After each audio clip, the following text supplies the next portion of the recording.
The fake Jamaican from Crown Heights with the weed and bribery charge, who's also married to another woman? Don't sound like it was a long line. I'm just telling you. I'm just giving you facts.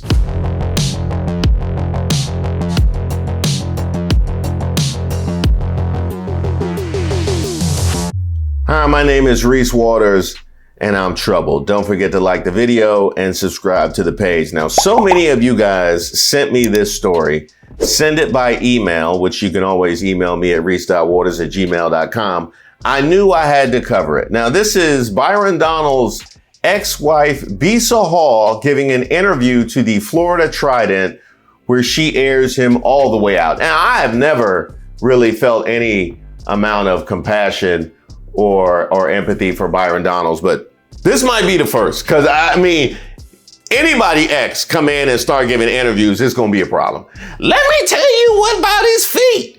Nobody wants that. Nobody wants that. That being the case, let's dig in.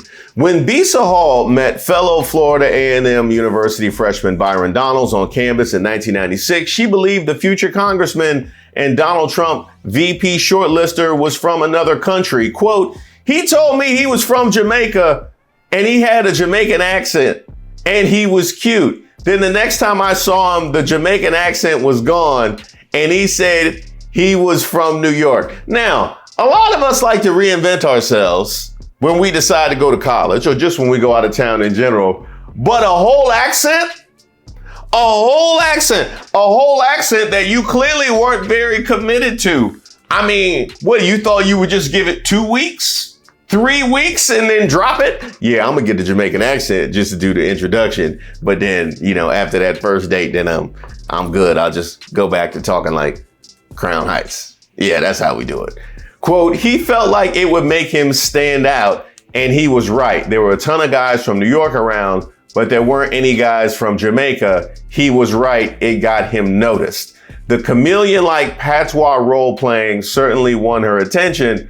Hall wound up marrying him, and that first encounter has special resonance as she watches her ex-husband's political career go places that would have seemed unfathomable during those early days. Quote, an opportunistic person like he is will take whatever opportunity they're given. He was always driven to get what he didn't have. He was trying to fill a void and get what he didn't have. Byron Donalds, fill a void for his own personal gain and fulfillment. Yeah, that checks. Yeah, I believe that checks. The 45-year-old Donalds has stood out his entire political career, initially as one of very few black Tea Party Republicans in a sea of almost exclusively white faces, and today as a top surrogate for the Trump campaign and the MAGA movement, talking about filling a void and getting what he didn't have.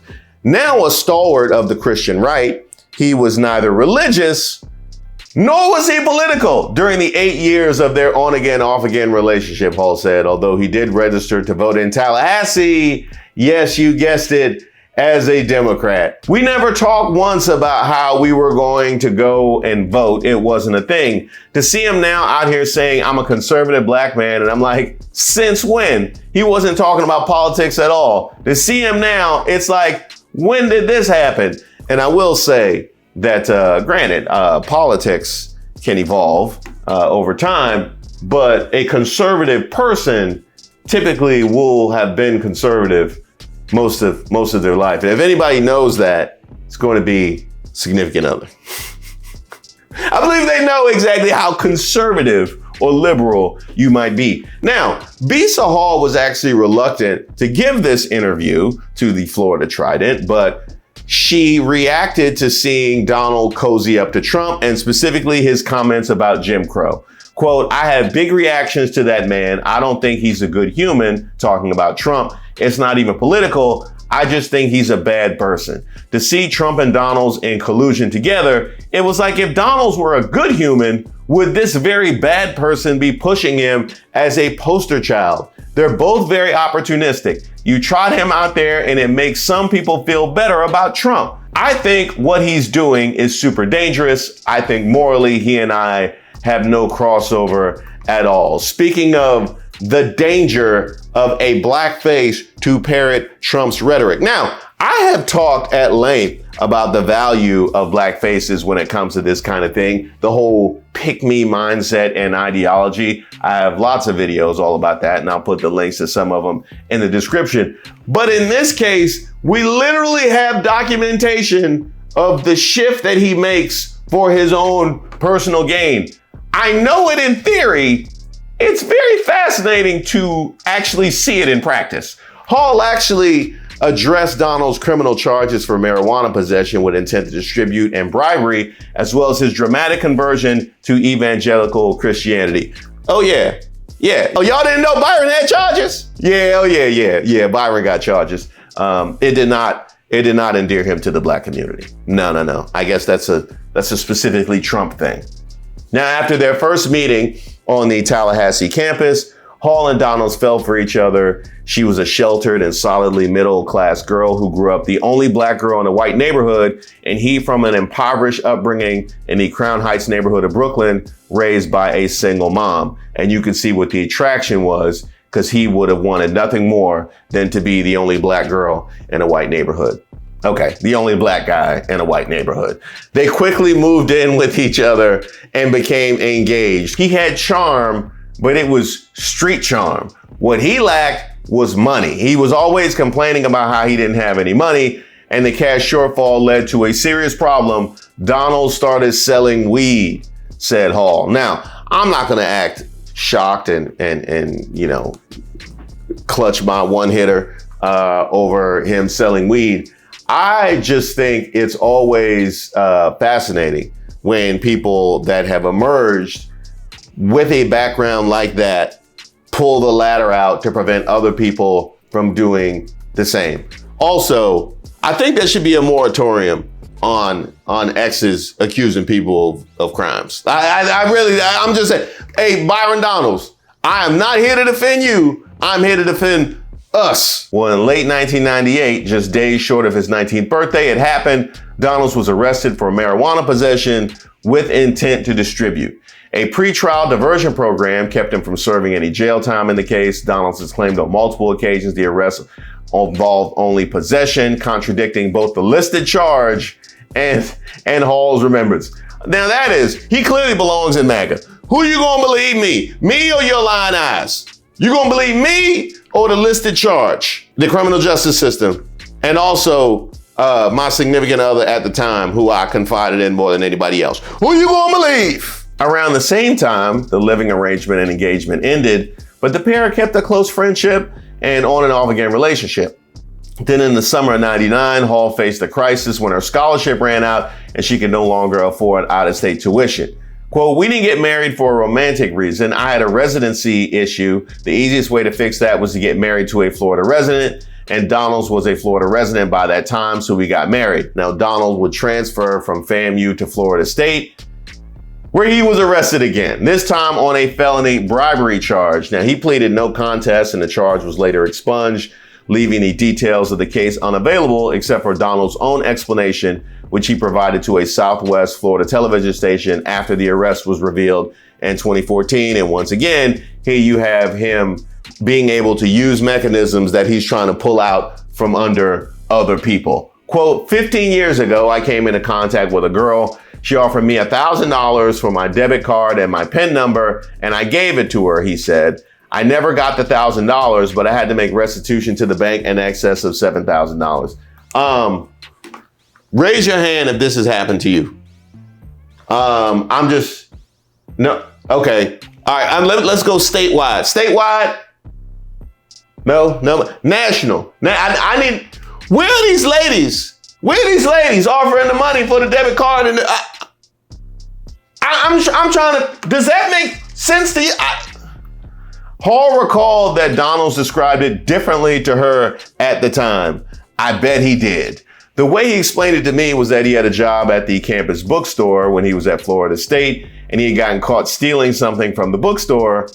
And then it was something along the lines of, "We're going to have to let you go." Then he told the bookstore, "I'll give it all back and give you the money if you don't say anything."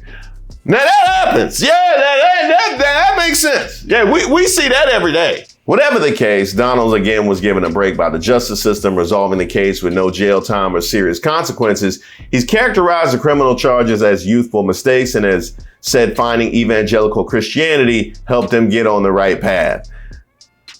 I would say the criminal justice system and having your record expunged helped you get on the right path, but whatever. At some point, Hall became aware that Donalds was dating a FSU student named Erica Lees, who hailed from the upscale coastal city of Naples in Southwest Florida.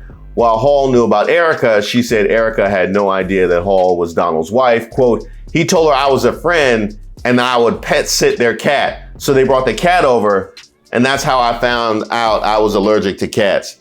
Now that is quite a fall from grace, from going from the wife to the one pet sitting the cats. However, once you see exactly what Byron Donalds turns into, I would rather be a cat pet sitter. I would actually rather be a pet. She won.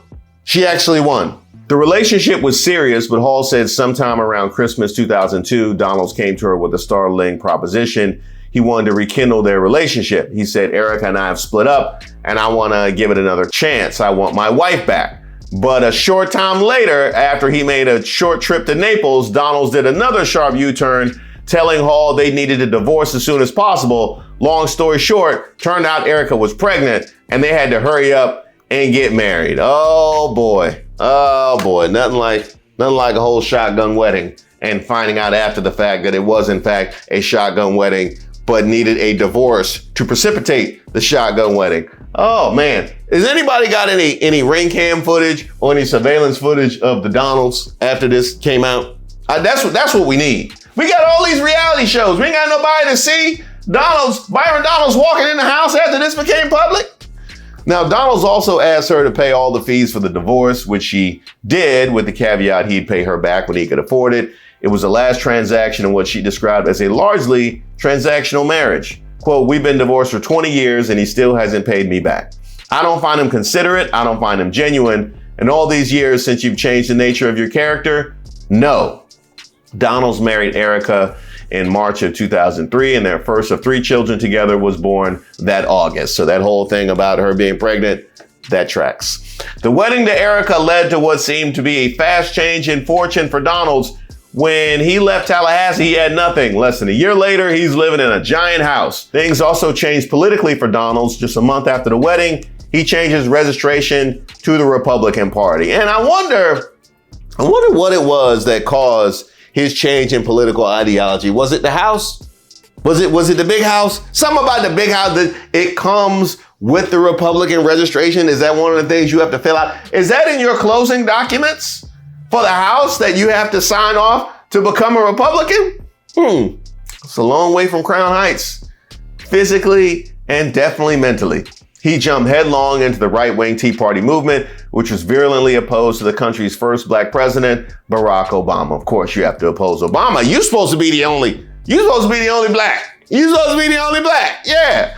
Donalds, who was then in his early 30s, began speaking at Tea Party rallies, playing to the older and almost exclusively white crowds with a hardcore conservative message. Donalds decried social programs that have assisted poor families, like those in his own Crown Heights neighborhood back in Brooklyn. Yeah, we gonna go ahead and pull that ladder out. That ladder says Donalds on it now. I wrote Donalds on that ladder. It's going with me. He said, today, I'm everything the fake news media tells you doesn't exist, he said during a 2020 campaign ad. A strong, Trump-loving, gun-owning, liberty-loving, pro-life, politically incorrect black man.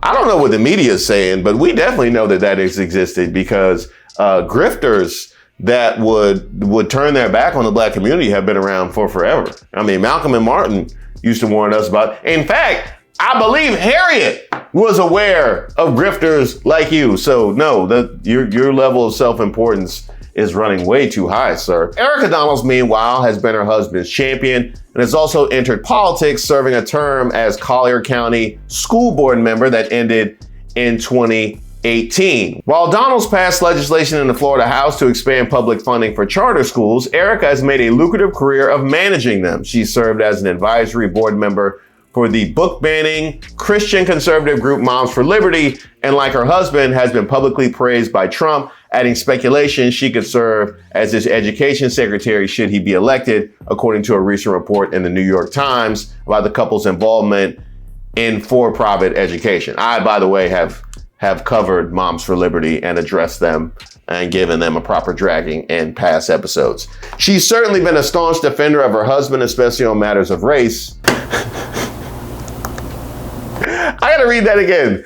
She's been a staunch defender of her husband, especially on matters of race. Oh, really, Erica? Tell me more. Quote, they can't accept that a free-thinking black man achieves success on his own merits, she tweeted. And they sure as heck can't stand that he's married to me. Cry harder, haters. I really think she deserves a whole hell of a lot more smoke. I'm like, how is she? How have I missed her this entire time? Please, Erica, tell us more about our lack of understanding of a free-thinking black man and why we can't stand that he's married to you. Oh my gosh. It doesn't sound like it was a long line, Erica, because the fake Jamaican from Crown Heights with the weed and bribery charge, who's also married to another woman, don't sound like it was a long line. I'm just telling you, I'm just giving you facts. I'm just giving you the facts. So I don't know why you think we bad. I don't know why you think we missed something. Not only was he a trash candidate before, he's worse now. So I don't know who you think is looking for Byron Donalds. I mean, other than the people in that Atlanta smoke shop, they might be looking for Byron Donalds. Now, after the criticism, Erica appeared with her husband on Sean Hannity's Fox News. Quote, my husband is a natural born leader. He's the future of the Republican Party. It's unfortunate that those on the other side, they're the ones trying to tokenize him and say that the only reason he's successful is the color of his skin or because of who he is and the color of my skin. We all know that's not true. We definitely all know that's not true because literally Chip Roy in your own party was the one that tokenized him when he nominated him as Speaker of the House. So try again. That was the interview from Bisa Hall, Byron Donalds' first wife to the Florida Trident. And it gave us a whole hell of a lot of insight into how Byron Donalds evolved into the creature that we see before us today. Somebody who clearly can't be trusted. And I'll be honest, Erica, we have seen where he came from and where he went for his own personal gain. Don't let him see nothing else. Don't let him see nothing on the horizon. He liable to pop up with another woman speaking Polish, and he thinks that there's a grift in it for him. You ain't safe. By the way, I have an email list that I maintain, and I have a newsletter that I send out periodically as well. I would love for you to get on my email list. Feel free to shoot me a message at reese.waters@gmail.com. That's reese.waters@gmail.com. And the same goes if you have any suggestions for videos, if you have any nominees for Racist of the Week, if you have something that you are troubled by, or you just want to throw me a kudos, feel free to email me. I don't always get a chance to look at all of the comments, but I definitely look at all of the emails and I respond in kind.